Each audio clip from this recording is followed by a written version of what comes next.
I grew up in a family that was visually impaired. My dad is totally blind. My mom is legally blind. I was born with bilateral cataracts, so I had them removed when I was, I think, about 5 weeks old. And I remember like having surgery after surgery after surgery at Baptist, and I think my last major surgery was not age 9, and then I took a break until I was 26, and I needed transplants. I had both my boys when I could see, so my first few years with them were just typical years for a new mom with 2 boys back to back. It was interesting. I lived every moment to the fullest because I did things with mine that my mom couldn't do for vision issues. And I still do. I still feel like I'm making up for my childhood, what she only wishes she could do. We even went through the drive-through zoo. Like, I drove them through the drive-through zoo. Do you know how cool that is? To have little kids and see the reactions on their faces.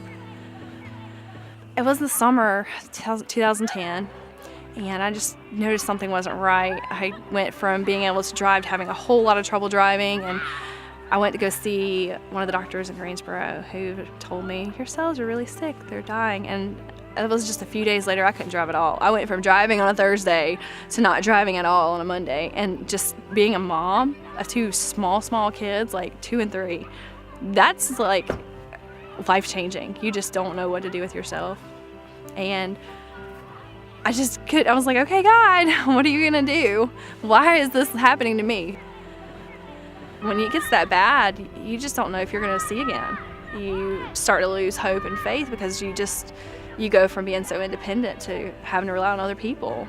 I mean, I couldn't even do the simplest of things by myself. Not only was it painful because my eyes were under so much trauma, I just couldn't see. I still couldn't see, and I had these 2 little kids, and I couldn't take care of them.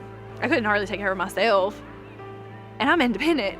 I'm not one of those people that you can just lay around and let other people help you.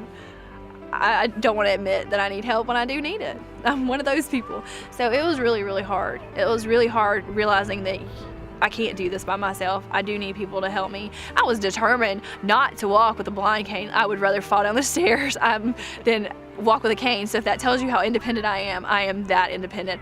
But I do have one, and I keep it on my nightstand as a reminder of where I've been, how far I've come, and to be grateful for my transplants, because without them, I wouldn't be able to see my kids today. I wouldn't be able to watch them grow up or do all the fun mommy things or be a good wife, because I don't want to be somebody that somebody else has to take care of, not this young. It's not what anybody wants. So it was really, really hard. I had to do a lot of growing up. I received my first transplant in September of 2010. It was, oh my goodness, it was so incredible. I drove for about 2 weeks with just this eye. And I was like, oh my gosh. It went from not seeing anything, because my vision got so bad, I couldn't see 5 feet in front of my face, to driving a car again. And I was just so excited. That was just one eye. So I had my second transplant in December of 2010. And I was really ecstatic because I had both transplants right in time for my birthday. Seeing my boys after having transplants is like an aha moment. I feel like I did miss a good chunk of their lives because kids grow up so fast, and that age is a critical age. I'm a forklift operator. This is like my conquered quest. I was offered a position and I took it. This is the first job I've had since I had my transplants. And to have a job that you need your eyes, just to be able to look way up high and pull something down and not tear the whole building down, it's amazing. Like, seriously, it really is. I enjoy it. I enjoy it because it's something I would never have thought of doing, and it's something you have to have your eyes to do. If it weren't for the donors and the eye bank, I wouldn't be able to see my kids today, and I'm really thankful for them, and I'm very grateful. Without them, I couldn't see Alex grow up, so I'm very, very, very appreciative. They do great things.